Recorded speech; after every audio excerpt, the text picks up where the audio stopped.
जय हिंद दोस्तों, स्वागत है आपका यूट्यूब चैनल अमन प्रयास जी के जी स्पर्धा। जैसा कि दोस्तों आपको पहले ही बता दूं कि आज 27 अगस्त और 27 अगस्त को फर्स्ट शिफ्ट का आपका आरआरसी ग्रुप डी का एग्जाम आपका नहीं है। तो ये वीडियो उनके लिए है जिनका आगे आने वाले शिफ्टों में एग्जाम होना बाकी है।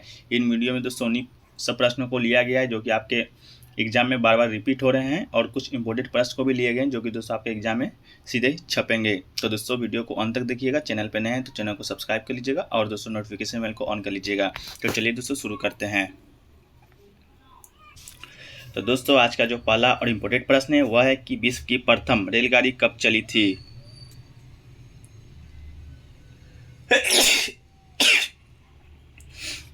इसका प्रथम रेलगाड़ी का तो ये दोस्तों आपका 1825 ईस्वी में लंदन में चला था दोस्तों, डार्लिंगटन से स्टॉकटन तक। दोस्तों आपका 1825 बिल्कुल राइट आंसर हो जाएगा। वहीं पर बात कर दोस्तों भारत में आपका पहला रेलगाड़ी किस ओर चला, तो भारत में पहली रेलगाड़ी जो दोस्तों चलाया गया था आपका 16 अप्रैल 1853 ईस्वी में। उस समय दोस्तों अंग्रेजों का शासन हुआ करता था। उस समय के जो आप गवर्नर जनरल थे आपका लॉर्ड डालहौजी थे, और ये दोस्तों आपका चला था मुंबई से थाने कुल 34 किलोमीटर। दोस्तों आपका पहला जो ट्रेन है भारत में चला था।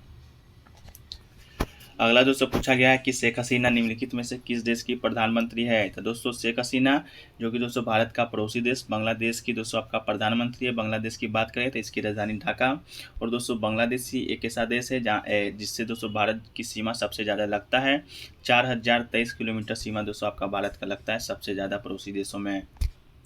अगला पूछा गया है दोस्तों कि अनुच्छेद 53 डैश से संबंधित है। तो अनुच्छेद 53 की बात करें तो दोस्तों संघ की कार्यकारी शक्ति executive power of the union से संबंधित है दोस्तों। और संघ की जो कार्यकारी शक्ति होती है वो दोस्तों किसके हाथ में होती है, तो ये दोस्तों आपका राष्ट्रपति के हाथ में होती है। भारत का एक राष्ट्रपति होगा किस अनुच्छेद में है, तो ये दोस्तों आपका आर्टिकल 52 में दोस्तों कहा गया है कि भारत का एक राष्ट्रपति होगा। अनुच्छेद 54 में दोस्तों आपका राष्ट्रपति के निर्वाचन से संबंधित बातों का उल्लेख किया गया है। अनुच्छेद 53 दोस्तों आपका संघ की कार्यकारी शक्ति, और संघ की वास्तविक शक्ति किसके हाथ में होती है दोस्तों, तो ये आपका प्रधानमंत्री के हाथ में होती है, लेकिन कार्यकारी शक्ति जो आपका राष्ट्रपति के हाथ में होता है। अगला क्वेश्चन है दोस्तों कि न्यूनतम समर्थन मूल्य एमएसपी जिस शब्द के बारे में अक्सर समाचार में सुना जाता है वो निम्नलिखित में से किससे संबंधित है। तो दोस्तों आप लोगों ने भी सुना होगा जब किसान बिल आया हुआ तो एमएसपी तो ये दोस्तों आपका संबंधित है कृषि एवं किसान कल्याण से, एग्रीकल्चर एवं फार्मर्स वेलफेयर से संबंधित दोस्तों आपका ये वर्ड है एमएसपी। एमएसपी का दोस्तों आपका फुल फॉर्म होता है मिनिमम सपोर्ट प्राइस, एक न्यूनतम समर्थन मूल्य दोस्तों आपका इसका फुल फॉर्म होता है। अगला दोस्तों है कि Majuli Iceland in which river, Majuli जो द्वीप है दोस्तों आपका किस नदी पर स्थित है। ये दोस्तों आपका ब्रह्मपुत्र नदी पर स्थित है जो कि दोस्तों आप असम के गुवाहाटी में है। और मजुली द्वीप की बात करें तो ये दोस्तों आपका विश्व का सबसे बड़ा नदी द्वीप है। तो दोस्तों विश्व का सबसे बड़ा नदी द्वीप कौन है, माजुली द्वीप आपका बिल्कुल राइट आंसर हो जाएगा। और छोटा द्वीप की बात करें तो दोस्तों उमानंद द्वीप है विश्व का सबसे छोटा द्वीप, जो भी वो भी दोस्तों असम में स्थित है और ब्रह्मपुत्र नदी पर ही स्थित है। अगला क्वेश्चन पूछा गया दोस्तों कि बृहदेश्वर मंदिर राजा डैश के द्वारा बनाया गया था। तो दोस्तों बात करें बृहदेश्वर मंदिर का तो ये दोस्तों आपका बनाया गया था राजा राज चोल के द्वारा। तो राजा राज चोल प्रथम के द्वारा दोस्तों आपका बृहदेश्वर मंदिर बनाया गया था, जो कि दोस्तों चोल डेंसिटी का आपका शक्तिशाली शासक था राज चोल। अगला पूछा गया है दोस्तों कि which was the first state in the India to present a paperless budget. Paperless budget पेश करने वाला देश की पहली राज्य सरकार कौन सी है। तो दोस्तों पेपरलेस बजट पेश करने वाला देश का जो पहला राज्य है वो दोस्तों आपका उत्तर प्रदेश, बिल्कुल राइट आंसर हो जाएगा।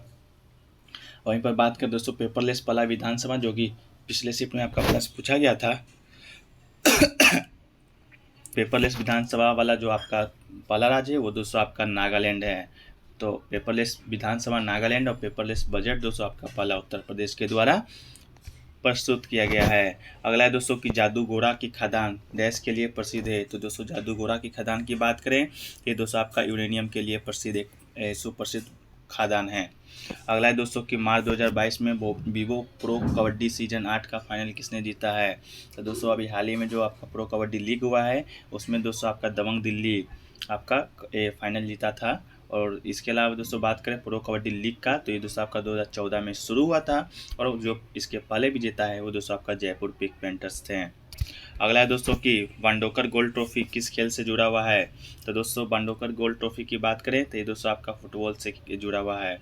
फुटबॉल में कितने खिलाड़ी होते हैं दोस्तों, तो आपका 11 खिलाड़ी फुटबॉल में होते हैं। और भारत के सुप्रसिद्ध खिलाड़ी दोस्तों फुटबॉल के कौन है, तो आपका सुनील छेत्री हैं।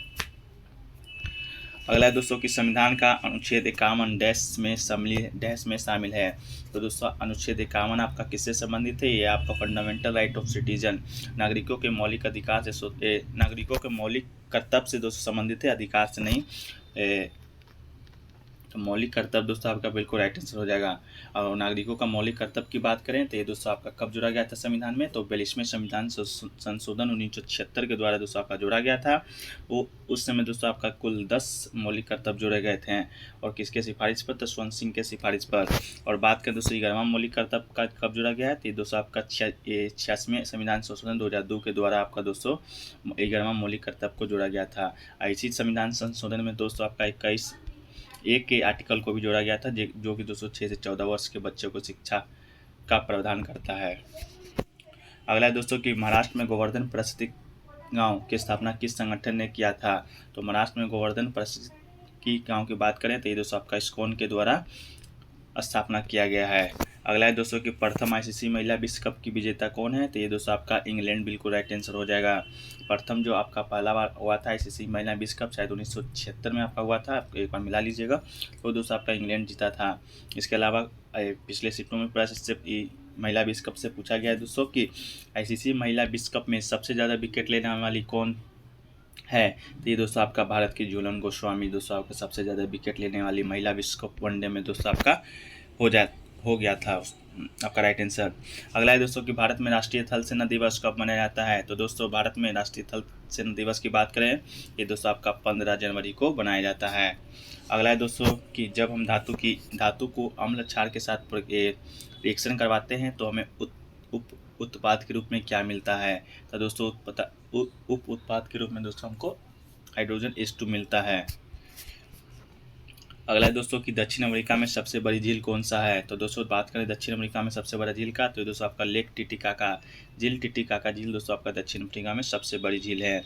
अगला है दोस्तों कि भारत की पहली महिला पैरा बैडमिंटन अकादमी उत्तर प्रदेश के किस शहर में स्थापित किया गया है? ये प्रश्न दोस्तों 4 से 5 बार आपका पूछ दिया गया है। तो ये दोस्तों आपका लखनऊ में स्थापित किया गया है।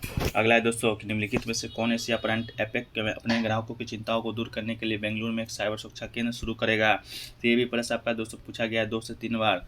तो ये दोस्तों आपका IBM कॉर्पोरेशन के द्वारा दोस्तों आपका साइबर सुरक्षा केंद्र को शुरू किया जाएगा। कहाँ पर? तो दोस्तों आपका बेंगलुरु में। अगला है दोस्तों कि संतुलित रासायनिक अभिक्रिया में ऑक्सीजन गैसों की मोलों की आवश्यक संख्या क्या होगा?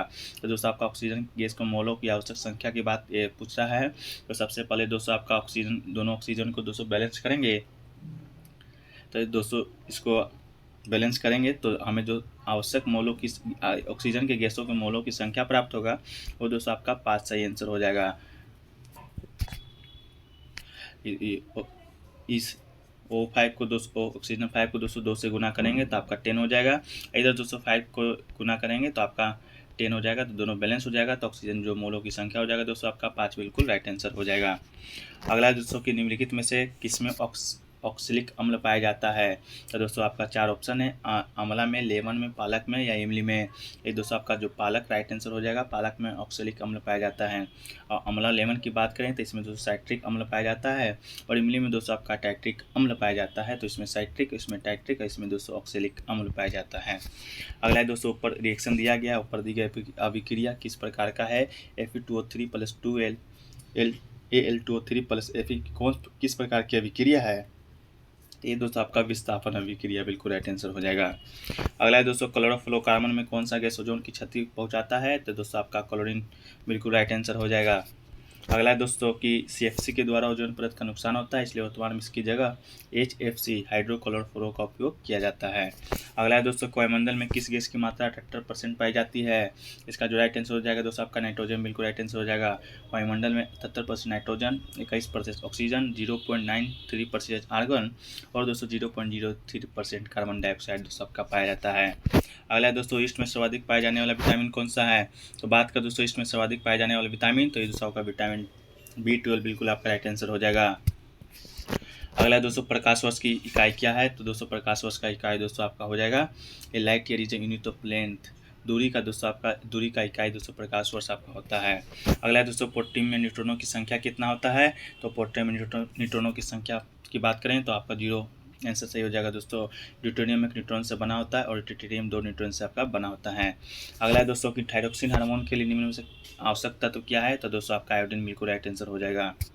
अगला है दोस्तों सोडा वाटर में कौन सा गैस पाया जाता है, तो सोडा वाटर में दोस्तों आपका कार्बन डाइऑक्साइड गैस पाया जाता है।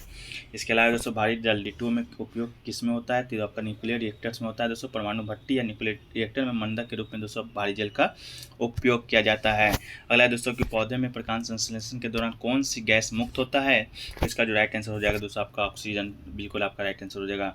पौधे आपको मालूम होगा दोस्तों, पौधे कार्बन डाइऑक्साइड को लेते हैं, ऑक्सीजन को छोड़ते हैं, और मनुष्य दोस्तों कार्बन डाइऑक्साइड को छोड़ता है, ऑक्सीजन को लेता है। अगला है दोस्तों कि मरकरी एसिड का सामान्य नाम क्या है, तो इसका जो कॉमन नाम है दोस्तों आपका क्विक सिल्वर, बिल्कुल राइट आंसर हो जाएगा। अगला है दोस्तों कि HIV वायरस के क्या कारण होने वाला रोग कौन सा है, तो दोस्तों HIV वायरस के दोस्तों होने वाला जो रोग है आपका एड्स दोस्तों HIV वायरस के कारण होता है। इसका दोस्तों फुल फॉर्म होता है एक्वायर्ड इम्यून डिफिशिएंसी सिंड्रोम, दोस्तों आपका फुल फॉर्म होता है।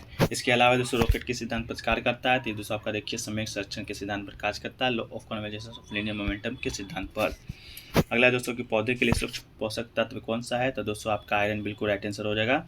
आपका पौधे के लिए जो सूक्ष्म पोषक तत्व है दोस्तों आपका आयरन, बिल्कुल राइट आंसर हो जाएगा। तो दोस्तों ये रहा आपका टॉप मोस्ट इम्पोर्टेंट क्वेश्चन, जो कि दोस्तों आपके एग्जाम में बिल्कुल छपेंगे ही छपेंगे। तो दोस्तों वीडियो कैसा लगा कमेंट सेक्शन में बताइएगा। अगर अच्छा लगा दोस्तों तो वीडियो को लाइक कीजिएगा, अधिक से अधिक दोस्तों में शेयर कीजिएगा। दोस्तों चैनल पर नए हैं तो चैनल को सब्सक्राइब कर लीजिएगा, और दोस्तों नोटिफिकेशन बेल को भी ऑन कर लीजिएगा। तो मिलते हैं दोस्तों नेक्स्ट वीडियो में, जब तक के लिए जय हिंद जय भारत।